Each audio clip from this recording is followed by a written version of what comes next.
Hello friends, स्वागत है आपका मेरे चैनल पर। आज मैं आपके लिए ऐसी मज़ेदार और धमाकेदार रेसिपी लेके आई हूँ जिसे कि आप व्रत में भी खाएंगे तो इसे खाने से बोर नहीं होंगे और आपका मन नहीं भरेगा। इतनी मैं आपके लिए अमेजिंग रेसिपी लेके आई हूँ जिसे बनाने के बाद आप खुद कमेंट करने पे मजबूर हो जाएंगे और मेरे इस वीडियो पे आके आप कमेंट करेंगे कि सही में आपने हमें बहुत अच्छी रेसिपी बताई है।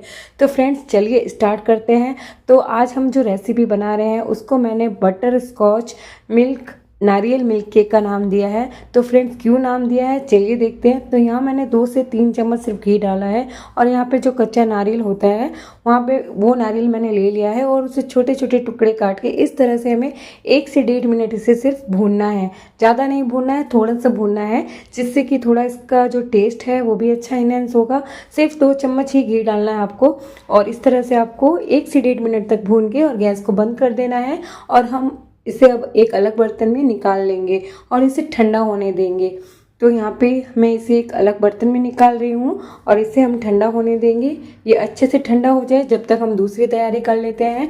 तो इसे बनाना फ्रेंड्स बहुत आसान है, बहुत ही टेस्टी बनती है ये रेसिपी। ज़रूर आप इसे प्लीज़ फ्रेंड्स, मेरी एक रिक्वेस्ट है कि आप इसे स्किप मत कीजिएगा। अब यहाँ पे मैंने आधा कप ही दूध लिया है, ज़्यादा हम यहाँ पे दूध भी यूज़ करने वाले नहीं हैं फ्रेंड्स। और दूध को सिर्फ आपको गर्म करना है। अब मैंने उसी पैन में जिसमें हमने नारियल भुना था उसमें यहाँ पे मैं, आप देख सकते हो, 3/4 कप यहाँ पे चीनी ली है। तो यहाँ पे ये 1 कप के लगभग नारियल है, थोड़ा सा ऊपर है, तो उसमें मैं यहाँ पे 3/4 कप चीनी ले रही हूँ। ये इसका मैंने आपको दिखा दिया है, तो इस मेज़रमेंट का आप ध्यान रखिएगा। परफेक्ट इससे ये मीठा बनेगा। तो यहाँ पे हमें चीनी को यहाँ पे कैरेमलाइज करना है। तो यहाँ पे अब हमें जो गैस की फ्लेम है उसको बिल्कुल लो पे रखना है और इसे इस तरह से पैन में चीनी को फैला लेना है जिससे ये थोड़ी ही देर में धीरे धीरे ये एकदम ये जो है मेल्ट होना स्टार्ट हो जाएगी। तो इस तरह से आपको जो स्पैचुला है उसको चलाना है, फिर रुकना है, इस तरह से फिर से चीनी को पैन में स्प्रेड कर लेना है। तो यहाँ पे इस तरह से जो चीनी है वो जल्दी ही कैरेमलाइज होने लग जाएगी। मैंने यहाँ पे कोई पानी नहीं डाला है, ये बहुत ही जल्दी चीनी कैरेमलाइज हो जाएगी। बस आपको ध्यान ये रखना है कि जो चीनी है वो जलनी नहीं चाहिए, मतलब उससे प्रॉपर आपको अच्छे से कैरेमलाइज करना है। तो इस तरह से आप देखेंगे लो फ्लेम पे जब आप इसे शक्कर को, जो चीनी है उसको गलने देंगे, मेल्ट होने देंगे, तो वो धीरे धीरे आप देख पाओगे कि वो धीरे धीरे अपने आप मेल्ट होना स्टार्ट हो जाएगी। तो यहाँ पे फिर से मैं इसे स्प्रेड कर रही हूँ, तो अब आप देख सकते हो ये मेल्ट होना स्टार्ट हो गई है। और एक बार ये मेल्ट होना स्टार्ट होगी फिर ये बहुत जल्दी मेल्ट होना स्टार्ट हो जाएगी। तो इस तरह से ये आप देख सकते हो अच्छे से मेल्ट हो रही है। तो हमें अच्छे से प्रॉपर मेल्ट करना है। बस ये यहाँ पे जो चीनी है उसको जलाना नहीं है, इस बात का ध्यान रखना है।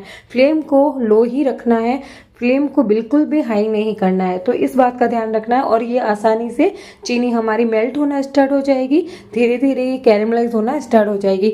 तो अब आप देख सकते हो कि जल्दी से जैसे जैसे ये मेल्ट हो रही है। यहाँ पे मैं फ्रेंड्स वीडियो को स्किप भी नहीं कर रही हूँ ताकि आपको अच्छे से पता चले कि चीनी को कैसे मेल्ट करना है। प्रॉपर इस तरीके से बनाएंगे तो हमारा जो ये नारियल का जो आज मिल्क केक है बटर स्कॉच फ्लेवर में जो बनेगा बहुत ही टेस्टी बनेगा। अगर बच्चे चॉकलेट खाना पसंद करते हैं ना तो यकीन मानिए फ्रेंड्स वो भी भूल जाएंगे इसके आगे, इतना ये टेस्टी लगता है। तो यहाँ पे आप देख सकते हो कि ये जो चीनी है वो हमारी कैरेमलाइज हो रही है, बिल्कुल यहाँ पे अब अच्छे फॉर्म में मेल्ट हो गई है, एकदम अच्छे तरीके से मेल्ट हो गई है। तो बस इसी तरह से हमें इसे मेल्ट करना है। प्रॉपर ये अच्छे से मेल्ट हो जाएगी तब यहाँ पे हम गैस की फ्लेम को बंद करेंगे। हमें चीनी को जलाना नहीं है, इस बात का आप ध्यान रखें। और ये देखिए इसका कलर भी चेंज हो चुका है और ये प्रॉपर अच्छे से मेल्ट हो गई है। अब जो हमने दूध गर्म किया था उसी गर्म दूध को थोड़ा थोड़ा करके डालना है। तो आप ये इस तरह से जब गर्म दूध को थोड़ा थोड़ा करके डालेंगे ना तो यहाँ पे जो है वो लम्स नहीं बनेंगे और ये अच्छे तरीके से जो हमने जो ये शक्कर को कैरेमलाइज किया है उसका टेक्सचर भी अच्छे से बनेगा और आपको इसे मेल्ट करने में कोई प्रॉब्लम नहीं आएगी। इस तरह से अगर आप गर्म दूध डालते हैं तो थोड़ा थोड़ा करके डालिएगा, फिर से स्पून चलाइएगा। यहाँ पे अभी तक फ्लेम लो है, इस बात का ध्यान रखिएगा और इसी तरह आपको लो फ्लेम पे चलाते जाना है। तो इस तरह से आप देख रहे हो कि अच्छे से लो फ्लेम पे हम इसे चलाते जा रहे हैं। बस इसी तरह आप को चलाना है 1 मिनट तक। थोड़ा सा जब इसका कलर चेंज हो जाएगा और थोड़ा सा ये गाढ़ा हो जाए तब हम गैस की फ्लेम को बंद कर देंगे। तो आप देख सकते हो यहाँ पे कोई लम्स नहीं बने हैं। मैंने यहाँ पे सिर्फ आधा कप दूध का ही यूज़ किया है और दूध को हमने यहाँ पे कोई रिड्यूस नहीं किया है, बस दूध को गर्म करके लिया था, अच्छे से बॉईल करके लिया था। बस इस बात का ध्यान रखना है। तो बहुत ही ईजी है बनाना। यहाँ पे मैं गैस की फ्लेम को बंद कर रही हूँ और बस 1 से मतलब आधा मिनट तक इसे बस इसी तरह थोड़ा सा चला लीजिए, थोड़ा ठंडा कर लीजिए। गैस की फ्लेम को बंद कर दिया है हमने और आप देख सकते हो कितना अच्छा कलर आ गया है। तो ये हमारा जो बटर स्कॉच का सॉस आप बोल सकते हैं वो भी रेडी हो गया है। बस इसमें अगर आप बटर डाल देते हैं तो ये पूरा परफेक्ट बटर स्कॉच सॉस बन जाता है।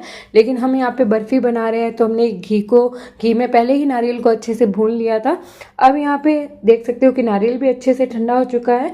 तो इसे यहाँ पे आप जितना बारीक पीस सकते हैं इसे पीस लीजिए। तो यहाँ पे मैंने एक मिक्सर ग्राइंडर ले लिया है और जो नारियल के आप छोटे छोटे टुकड़े कर लीजिए और इस तरह से आपको नारियल को पीस लेना है। तो यहाँ पे आप देख सकते हो मैंने नारियल को पीसा है। तो मेरे को थोड़े ये बड़े बड़े चंक्स दिख रहे थे इसके। तो यहाँ पे मैंने क्या किया, 1 से 2 चम्मच दूध मैंने इसमें डाला। ज़्यादा दूध नहीं डालिएगा, फिर फ्रेंड्स आपको जब उसे आप और जब मिठाई बनाएंगे तब आपको उसे बनाने में थोड़ा टाइम ज़्यादा लगेगा। तो बस यहाँ पे छोटा 1-2 चम्मच आप यहाँ पे दूध डाल के और इसे फिर से पीस लीजिए और इस तरह से आपको बारीक पीस लेना है। जितना आप हो सकता है उतना आप इसको बारीक पीस लीजिए। तो ये हमने नारियल को पीस लिया है। अब यहाँ पे जो हमारा ये बटर स्कॉच सॉस तैयार हुआ है उसमें यहाँ पे हमने जो नारियल को पीसा है वो सारा नारियल अब इसमें ऐड कर देंगे। इस तरह से सारा नारियल आपको ऐड कर देना है। अगर थोड़े से कुछ रह जाते हैं नारियल के चंक्स तो वो खाने में अच्छे ही लगेंगे। तो बस इस तरह से अब मैं गैस की फ्लेम को फिर से ऑन कर रही हूँ और यहाँ पे अब हम मीडियम रखेंगे फ्लेम को। लो टू मीडियम पे हमें इसे चलाते जाना है। तो इस तरह से हमें लो टू मीडियम फ्लेम पे ही चलाना है। फ्लेम को अभी भी फ्रेंड्स हाई नहीं करना है। इस प्रोसेस को आपको पूरे इस मिठाई को बनाने में ध्यान रखना है। तो यहाँ पे मैंने फ्लेम को जो है वो मीडियम पे रखा है और बस इस तरह से हमें चलाते जाना है, कंटिन्यूसली चलाते जाना है, चलाना नहीं छोड़ना है। वरना अगर थोड़ा भी जो ये चीनी है वो जल गई तो टेस्ट अच्छा नहीं आएगा। तो इस तरह से अब जैसे जैसे आप चलाते जाएंगे ये गाढ़ा होता जाएगा। तो आप देख रहे हो यहाँ पे मेरे को चलाते चलाते अभी 2 मिनट हो गए हैं और मैं इसे कंटिन्यूसली चला रही हूँ और टोटल मुझे ये 4 मिनट हो गए थे चलाते चलाते। और ये बहुत ही जल्दी जो इसमें थोड़ा बहुत जो दूध वगैरह था वो अच्छे से रिड्यूस हो गया है, जो बाकी पानी वानी होता है वो अच्छे से रिड्यूस हो गया है। और यहाँ पे आप देख सकते हो इसने पैन को छोड़ना स्टार्ट कर दिया है। तो इस तरह ये कढ़ाई या पैन को जब छोड़ने लग जाए तब हम गैस की फ्लेम को बंद कर देंगे। और आप देख सकते हो कितना ये गाढ़ा हो चुका है। तो यहाँ पे ये बर्फ़ी सेट होने के लिए रेडी है। तो यहाँ मैंने पहले ही एक टिन को ग्रीस कर लिया था और सारा जो हम यहाँ पे जो बर्फ़ी है वो इसको इस तरह से सेट कर लेंगे। तो ये आप जो मिठाई है इसे आप व्रत में भी खा सकते हैं, बहुत ही टेस्टी लगती है। बिना व्रत के भी ये ख़त्म हो जाएगी, 1 दिन में ही ख़त्म हो जाएगी, इतनी ये टेस्टी बनती है।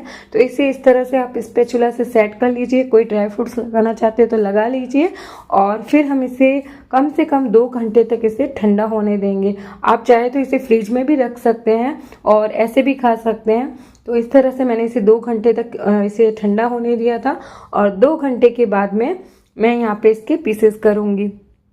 तो ये अच्छे से जब अब देख सकते हो ये हाथ में बिल्कुल भी नहीं चिपका है। तो ये है हमारी जो नारियल बटर स्कॉच मिल्क केक वो रेडी हो चुका है। तो इसके मैं आपको अब पीसेस कट करके बताऊंगी।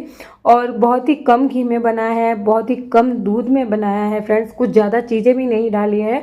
और व्रत में ये बिल्कुल परफेक्ट लगेगा। अगर आपको मीठा खाने की इच्छा होती है तो आप इसे व्रत में बना के खा सकते हैं। घर पे कोई गेस्ट आए तब भी बना सकते हैं, किसी त्यौहार पे बना सकते हैं।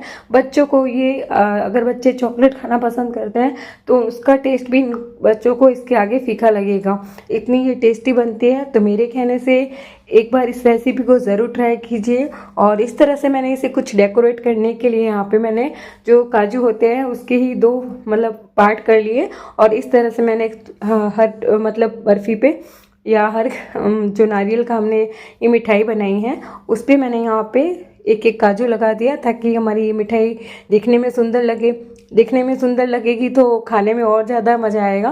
तो इस तरह से मैंने यहाँ पे जो सारी बर्फ़ी है वो अलग प्लेट में निकाल दिया है। अब आपको देखने से ही फ्रेंड्स पता चल रहा होगा कि कितनी ये यमी बनी है। आ गया ना आपके मुंह में भी पानी।